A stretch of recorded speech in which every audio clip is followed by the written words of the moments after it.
Audio Jungle.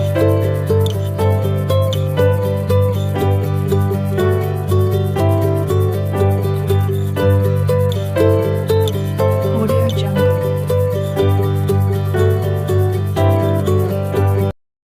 Kenalkan, nama saya Aisyah Azhari, NIM A4101800042. Perkenalkan, nama saya Aprilia Saputri Rizky Pratiwi, NIM A41018058. Saya Safira Fitrianingrum, NIM A41018083. Nama saya Asafanatul Nafis, 5410180074. Nama saya Nur Setianingrum, NIM A4101800075. Assalamualaikum warahmatullahi wabarakatuh. Waalaikumsalam warahmatullahi wabarakatuh. Ya, pada kali ini saya Safira Fitrianingrum dan rekan saya Aprilia Saputri. Dan saya Slamet Yani Kristianto. Nah, pada kali ini kami berkesempatan mewawancarai wirausahawan muda pada bidang kuliner bakso yang ternama di Boyolali. Nah, sebelum tanya-tanya lebih lanjut ya Mas, kita terima kasih udah menyempatkan waktunya Sama-sama. buat kita. Gitu. Nah, jadi kan Mas, dalam berwirausaha itu mesti setiap wirausahaan itu punya latar belakang yang berbeda-beda. Nah, itu kalau dari Mas Yanu, nah itu boleh nggak di-sharein gitu sejarahnya secara singkat gitu biar kami tahu. Kalau sejarahnya sendiri itu pada tahun 1983 ayah saya itu merantau ke Ketuarjo. Kebetulan di sana juga ada saudara yang berjualan bakso juga. Entah kenapa ayah saya juga ikutan jualan bakso dan sampai sekarang bisa berjualan sendiri ikut saudara. Kemudian pada tahun 1985 ayah saya memutuskan untuk berjualan sendiri, berpisah dengan saudaranya, yaitu berjualan di Ponorogo sampai tahun 87. Terus tahun 87 itu ayah saya memutuskan untuk ke Boyolali, merantau ke Boyolali, dan alhamdulillah usahanya baksonya bisa berkembang seperti sekarang. Untuk modal awalnya merintis itu kira-kira berapa ya Mas? Kalau modal awal sendiri itu pada tahun segitu sih 5.000 itu udah besar. Kalau zaman sekarang untuk mulai usaha 5.000 itu kan ya tahu sendiri kan seperti apa. Nah, ini Mas Yanuar ini jadi sebagai penerus Ya, dari usaha keluarganya gitu. iya. Di sisi lain juga sebagai penerus saya juga membantu untuk mengelola dari segi pemasaran, promosi. Kan zaman sekarang juga orang usaha itu kan juga harus ada promosi lewat media sosial, terlebih kan di era globalisasi seperti ini kan kita juga perlu memasarkan produk kita di media-media yang ada seperti Facebook, Instagram, atau WhatsApp. Terlebih pada zaman sekarang ini kan orang banyak tuh mengupload postingan tuh iklan makanan kan bisa lewat Instagram juga. Terlebih kan sekarang kita bisa menjalin kerjasama untuk jual beli, bisa dimakan di rumah itu lewat Grab dan Gojek. Setelah beberapa tahun ini itu kira-kira kalau dilihat dari tahun-tahun sebelumnya itu mulai berkembangnya tuh usaha baksonya kira-kira tahun berapa ya Mas? Kalau untuk mulai berkembangnya usaha itu juga butuh proses. Untuk tahapan sendiri warung bisa sebesar ini dan alhamdulillah bisa mempunyai cabangnya itu pada sekitar tahun 2005. Nah, Mas kan kan sekarang tuh lagi keadaannya COVID. Iya, Nah, itu di bagian kayak omset gitu tuh berpengaruh nggak sih? Kalau omset selama pandemi ini juga sangat berpengaruh juga ya. Terlebih juga kan orang pada takut juga. Apalagi kan tidak semua orang itu juga bisa mengerti juga kan dengan keadaan ini. Kadang kan juga ada orang tuh yang mohon maaf masih kurang paham tentang apa itu COVID-19 dan penanganannya. Jadi itu juga berpengaruh juga, enggak cuma dari warung makan, tapi juga dari pendidikan juga, pariwisata juga berpengaruh. Kalau omset sendiri di warung kami itu untuk hari-hari biasanya aja itu bisa sampai 8 sampai 10 juta. Terus kalau untuk hari weekend tuh Sabtu sampai Minggu itu terkadang juga bisa mencapai 17 sampai 20. Tapi untuk selama pandemi ini juga alhamdulillah untuk akhir-akhir ini beberapa bulan ini juga udah bisa naik lagi ya, walaupun tidak seperti dulu naik. Kan sekarang ini baru pandemi kan Mas. Ya. Langkah apa yang langkah apa yang Mas lakukan supaya pengunjung tuh lebih tertarik atau bisa naikin pengunjung itu loh Mas? Ya sebenarnya kalau untuk menaikkan pengunjung itu juga kita menerapkan protokol kesehatan juga dengan 3M itu. Jadi juga setiap meja itu dikasih tanda untuk jaga jarak. Kalau di warung sendiri juga harus disediakan wastafel, hand sanitizer, sama cek pengukur suhu sih sebenarnya untuk standar protokol kesehatan. Nah, kan kalau setiap usaha kan ada pasang targetnya tadi kan Mas. Nah, antara ada nggak sih target tersendiri gitu tiap bulannya atau tiap Kalau minggunya sebenarnya target tersendiri itu tidak mematok target seberapa ya, soalnya kan untuk produksi sendiri itu katakanlah tiap hari itu beda-beda. Katakanlah untuk hari Minggu ini ya, seperti ini kan hari Minggu itu hari ini membuat 80 kilo. Jadi 80 kilo nanti itu jadi berapa pentol sih? Ya tadi itu 80 kilo jadi 4.819 pentol. Jadi kan kalau per kilonya itu dibagi 80 kan jadinya itu per kilo 62. Nah, kalau misalnya minggu ini alhamdulillah rame laku habis juga, besok juga bisa produksi 80, bisa 70. Jadi kalau misalnya hari ini nggak habis, itu disimpan di kulkas biar besok itu nanti tinggal direbus lagi, nanti tinggal disajikan lagi. Kalau untuk kuah sendiri itu nanti kuahnya fresh. Makanya kan kalau misalnya kuah hari ini juga nggak habis, nanti ya buat lagi buat besok gitu. Nah, kan Masnya ini kan pada bidang kuliner bakso. Ya. Nah, bahan baku utamanya itu kan mesti daging. Nah, kalau untuk bahan baku sendiri itu udah ada tempat yang sebagai supplier Dagingnya itu. Ya. Kalau untuk daging sendiri juga ada sih di langganan, itu tepatnya di kios Pasar Sunggingan punyanya Bapak Haji Budi.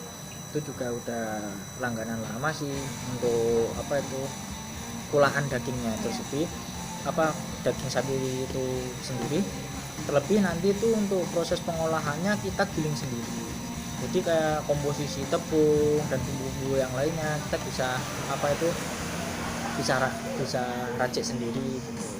Tapi untuk bumbu sendiri juga sebenarnya nggak ada bumbu khusus sih, bumbunya tetap sama. Ya terlebih lagi komposisi daging sama bumbunya itu kalau di tempat kami itu cenderung dagingnya itu yang 70%. Kalau semisal harga dagingnya naik itu kira-kira harga baksonya jadi naik nggak Mas?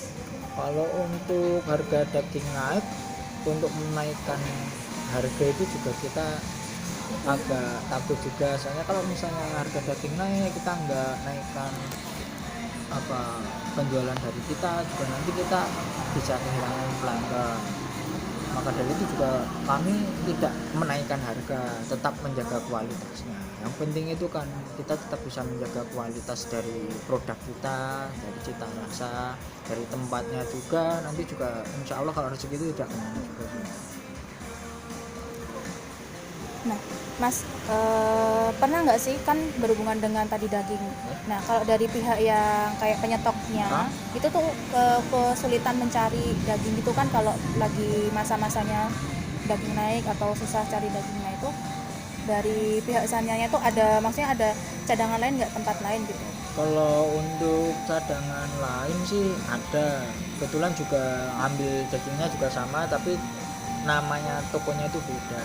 tapi ya alhamdulillah sih selama kemarin tuh ada kasus kelangkaan daging itu juga alhamdulillah kebagian stok juga, dan dagingnya benar-benar daging murni asli sapi, nggak ada nggak ada bagian campuran-campuran yang lainnya juga sih alhamdulillahnya. Soalnya juga kita juga melihat juga sih, takutnya kalau nanti ada kecampuran daging yang lain kan juga kita merugikan kualitas juga, kita juga mengecewakan customer juga. Untuk Mas Danu sendiri kan udah beberapa tahun ini kan maksudnya berdagang bakso. Itu apa mau menciptakan inovasi baru atau menu baru gitu Mas? Kalau untuk inovasi baru dalam hal bakso sendiri, mungkin untuk beberapa tahun ke depan juga akan membuat, tapi untuk tahun-tahun ini juga kembali lagi sih, kita tergantung bisa menjaga cita rasanya tersebut. Kalau untuk inovasi juga kita menambah menu lain selain bakso, juga kita menambahkan juga soto daging sapi, soto iga, bakso iga, mie ayam sama mie ayam bakso.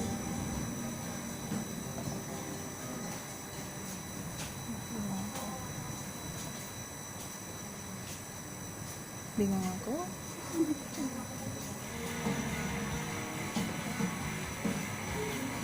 Pernah nggak Mas selama berjualan bakso itu ada yang komplain misalnya dagingnya kurang gimana atau ada keluhan-keluhan dari para pelanggan?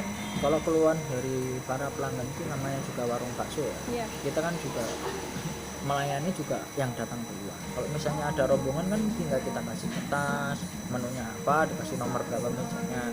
Tapi untuk komplain soal rasa juga pernah sih, dari kuahnya tuh keasinan atau pentelnya keasinan juga. Tapi kalau untuk daging itu juga nggak ada masalah.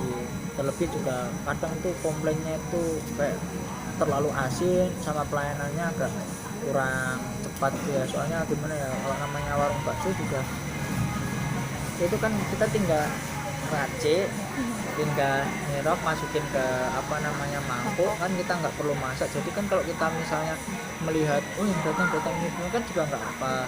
Lebih lagi kalau nanti requestnya itu nggak pakai berambang goreng, sawi atau itu kan kita juga lupa. Terlebih lagi kalau ditulis juga kan kita bisa melayaninya juga bisa enak juga. Terkadang juga komplain itu bisa datang dari transaksi pembayaran juga, kadang itu kelebihan, atau kadang itu juga ada pelanggan yang makan tapi lupa nggak disebutnya itu besok kembali lagi. Dulu juga pernah ada sih pengalaman udah 1 bulan itu dari Solo juga sama dari Semarang itu kan ya, berkunjung ke Solo apa ke Boyolali itu pasti mampir ke warung bakso, lupa kan, itu balik ke sana lagi, Mbak dulu saya pernah makan di sini kurang ini, jadi lagi kan namanya kalau kita main dengan tulus, ikhlas, dengan sopan, menerapkan 5S juga nanti pelanggan itu akan puas juga. Yang kunci utamanya cuma satu sih, kita bisa menjaga cita rasa dari bakso tersebut, dari kuah baksonya dan tekstur baksonya sendiri.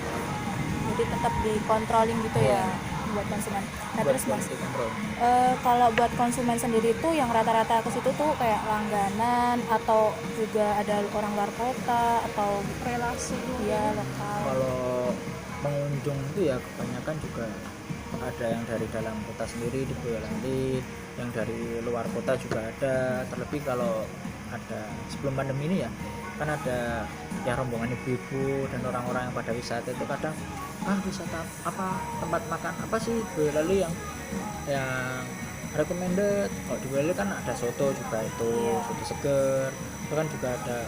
Selain soto juga banyak kan, kadang direkomendasikan bakso di tempat kami itu juga dari luar kota, kadang sih dari Klaten juga ada, Solo ada, Salatiga ada. Ya tidak tentu juga sih, terlebih kalau Idul Fitri gitu kan, itu juga bisa yang orang yang asli Boyolali merantau ke Jakarta atau merantau kemana juga kalau pulang kan pengen nyari makan, tahu sendiri kan Idul Fitri gimana, nggak ada yang masak, masak malas, udah capek, silaturahmi beli bakso, kadang soto atau kuliner yang ada yang sekitar Boyolali.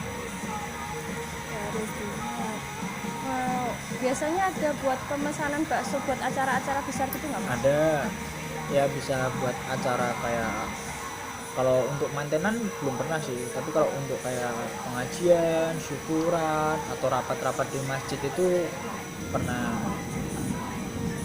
Nah, kalau berkaitan dengan pembuatan bakso sendiri dan juga karyawan gitu loh Mas. Ya. Nah, itu tuh masih buat sendiri atau ada karyawan udah khusus bagian-bagiannya atau bagaimana Pak misalnya? Kalau bakso sendiri itu juga udah ada yang masak, entah itu mau karyawan lama, karyawan baru juga semua boleh ikut buat. Toh juga bumbunya nggak ada yang tutupin, bumbunya tetap sama, produksinya juga sama, gulingnya juga sama.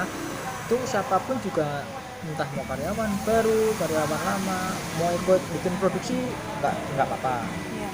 Terlebih lagi juga kalau untuk produksi sendiri juga rata-rata sih masih dipegang oleh bapak terus sama karyawan-karyawan yang ikut dari zaman pertama merintis sampai sekarang, tapi juga sebagian kadang-kadang juga ada karyawan-karyawan yang baru. Soalnya untuk produksi sendiri kita tidak menutup kemungkinan kalau nanti ada karyawan yang ingin berkembang, tidak ingin menjadi pegawai, ingin mengembangkan melalui kuliner bakso, entah itu soto atau yang lainnya, juga setidaknya itu bisa jadi ilmu buat mereka untuk mengembangkan diri mereka dan jadi rezeki buat mereka. Nah, kalau dari yang karyawan-karyawan tadi itu ada yang udah kayak usahanya itu udah berkembang bagus itu nggak Mas ya? Kalau Udah punya untuk cabang usaha gitu? yang berkembang bagus itu saya kurang tahu ya, tapi ada beberapa mantan karyawan dulu yang pernah kerja di situ juga udah punya usaha sendiri, udah bisa buka warung bakso sama mie ayam. Kan walaupun kayak tadi ada yang udah buka gitu, nah tapi kan kadang ada nggak sih Mas konsumen itu yang udah pernah nyoba nih, ada yang dulu pernah kerja di sini, nah habis itu nyobain tuh yang di tempat Karyawan baru, itu. nah tapi tetap dia tuh masih milih di situ. Mungkin ada kayak cerita-cerita gitu nggak sih dari sana yang cerita? Cerita-cerita sebenarnya nggak ada ya, kembali lagi ke ciri khas tersendiri dari warung tersebut. Ya kalau orang udah pas sama rasa apa yang kita tawarkan dari bakso tersebut, orang bakalan balik. Belum tentu kita itu simpel aja ya, mbak-mbak berdua ini saya kasih resep yang sama, komposisi yang sama, belum tentu kan nanti itu orang itu diantara kalian berdua saling mencicipi rasanya itu bisa sama. Nah seperti itu gampangnya gitu. Selama berjualan ini pernah nggak Mas nerapin diskon atau potongan harga buat pelanggan gitu? Belum pernah, soalnya belum berani juga untuk melakukan diskon atau seperti itu. Tapi mungkin kemungkinan juga nanti bakalan ada, bukan semacam diskon ya, tapi kayak paketan bakso. Apa promo gitu Ya. Mas? Kalau promo belum berani juga, soalnya masih apa ya, soalnya saya kan belum sepenuhnya juga kan mengelola warung, itu cuma manajemen, jadi saya belum bisa memutuskan semuanya, itu masih di tangan ayah saya. Kalau untuk bakso sendiri itu kalau di sana itu cuma kayak bakso yang bisa dimakan di situ dibawa pulang, atau ada nggak sih Mas bakso frozennya gitu? Kalau untuk sekarang ini cuma bisa dibawa pulang atau dimakan di situ. Kalau untuk bakso frozen juga kita masih takutnya itu kendala nanti buat kuahnya. Iya.